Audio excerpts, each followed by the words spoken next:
Hello everyone, मैं संगीता अग्रवाल आप लोगों को RBSE board home science 12th class की जो हमारी प्रिपरेशन चल रही है उसका आज चौथा दिन है और मैंने आप लोगों को 55 क्वेश्चन है वो बता दिए थे। आज हमारा 56 नंबर का क्वेश्चन है जो मैंने लिया है कि गर्भावस्था में कितने वजन में वृद्धि होती है।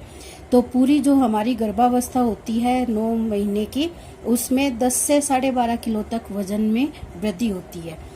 गर्भावस्था में आहार्य उपापचय की दर कितनी बढ़ जाती है? तो 10 से 25% तक है वो बढ़ जाती है आहार्य उपापचय दर। गर्भावस्था में पोषण संबंधी समस्याओं को बताइए। तो ये प्रश्न है आपका 2 नंबर, 3 नंबर और 4 नंबर वाले सब में पूछा जाता है। तो आपको अच्छे तरीके से इस प्रश्न को तैयार करना है। जैसे जी मिचलाना, प्रातःकाल वमन होना, वमन का मतलब उल्टियां होना, तो ये गर्भवती महिलाओं के लक्षण होते हैं। पाचन संबंधी परेशानियां होती है जैसे खट्टी डकारे आना, जलन होना आदि, इस तरीके की समस्याएं होती है।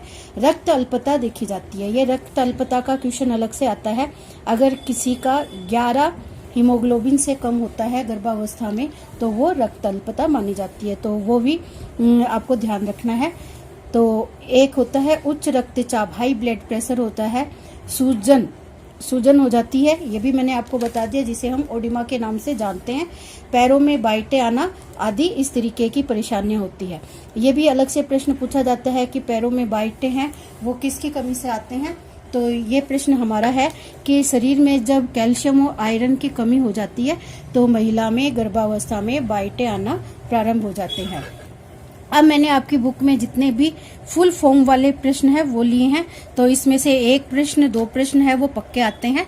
तो इसमें से जो पहला प्रश्न लिया है मैंने, ICMR का पूरा नाम क्या है?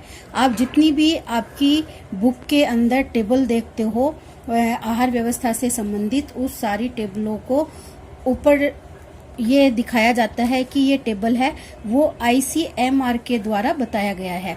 तो इसका पूरा नाम होता है भारतीय चिकित्सा अनुसंधान परिषद। ये भी आपसे पूछ लिया जाता है। WHO का पूरा नाम है, ये आपको बहुत पता है। और अब ये कोविड-19 का जो कार्यक्रम है वो भी WHO के द्वारा ही बताया गया है, उसके अंदर ही इसको शामिल किया गया है। तो इसका पूरा नाम है विश्व स्वास्थ्य संगठन। ORS का पूरा नाम क्या है?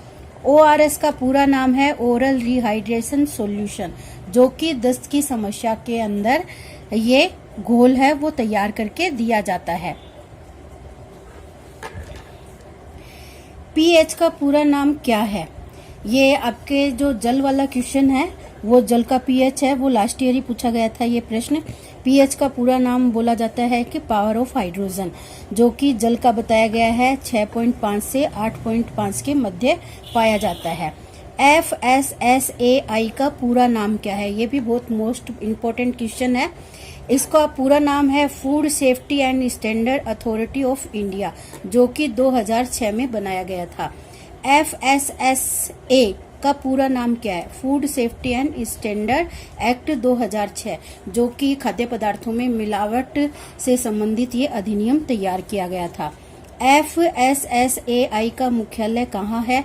तो ये मुख्यालय है दिल्ली के अंतर्गत बनाया गया है। FPO का पूरा नाम क्या है? तो FPO का पूरा नाम है फूड प्रोडक्ट ऑर्डर। मिलावट की परिभाषा दीजिए। ये आपका मिलावट वाला क्वेश्चन है जो कि काफी इम्पोर्टेंट क्वेश्चन माना गया है कि मिलावट से आप किसी भी खाद्य पदार्थ के अंदर कोई भी अखाद्य पदार्थ मिलाना नहीं मिलावट कहलाता है।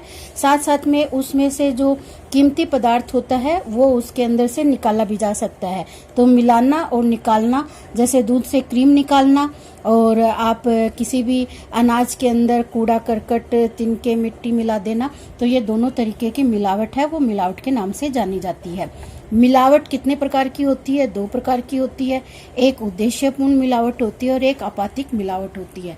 तो इन दोनों का उद्देश्यपूर्ण तो होता है कि ज्यादा से ज्यादा लाभ कमाने का उद्देश्य होता है, इसलिए ये उद्देश्यपूर्ण मिलावट की जाती है। और आपातिक मिलावट है वो अज्ञानतावश हो जाती है, जानबूझकर व्यक्ति नहीं करता है। तो ये मिलावट के 2 प्रकार है। सरसों के तेल में किसकी मिलावट होती है? ये भी प्रश्न है, आपका बहुत बार पूछा जा चुका है। आर्जिमोन एक घास होता है और उसके बीज है वो सरसों के समान ही होते हैं, इसलिए उसके बीजों को सरसों के तेल के अंदर मिला दिया जाता है और उसकी मिलावट हो जाती है, और इस मिलावट से एपिडेमिक डोप्सी नामक रोग होता है।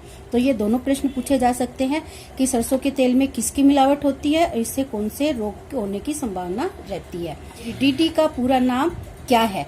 तो इसको बोलते हैं डाईक्लोरो डायफिनाइल और डायक्लोरोइथेन, जो कि मिलावट का ही एक साधन है। खाद्य पदार्थों में मिलावट करने के लिए डीडीटी का छिड़काव किया जाता है। टांगों का लकवा किसकी मिलावट से होता है? अरहर की दाल में केसरी दाल मिलाने से टांगों का लकवा रोग हो जाता है। ज्वर कितने प्रकार का होता है? ज्वर 3 प्रकार का होता है। एक अल्पकालीन ज्वर, दीर्घकालीन ज्वर और मध्यकालीन ज्वर। अल्पकालीन ज्वर में सर्दी और जुकाम आता है, चिकन पॉक्स आ जाता है, और दीर्घकालीन में तपेदिक आता है, और मध्यकालीन में मलेरिया आ जाता है। ज्वर की स्थिति में पसीना आने से कौन कौन से लवण शरीर से बाहर निकल जाते हैं? तो एक तो जल की मात्रा निकल जाती है, एक सोडियम क्लोराइड और एक पोटेशियम लवण। तो ये तीनों ही जो पसीना आता है ज्वर की स्थिति में, तो इन तीनों की कमी हो जाती है, इसलिए हमारे खाने पीने में इन तीनों का प्रयोग है वो ज्यादा से ज्यादा करना चाहिए। व्यक्ति का सामान्य तापमान कितना होता है? 98.4 डिग्री होता है, और इससे जब अधिक टेम्परेचर हो जाता है तो इसका मतलब व्यक्ति के बुखार हो गया है।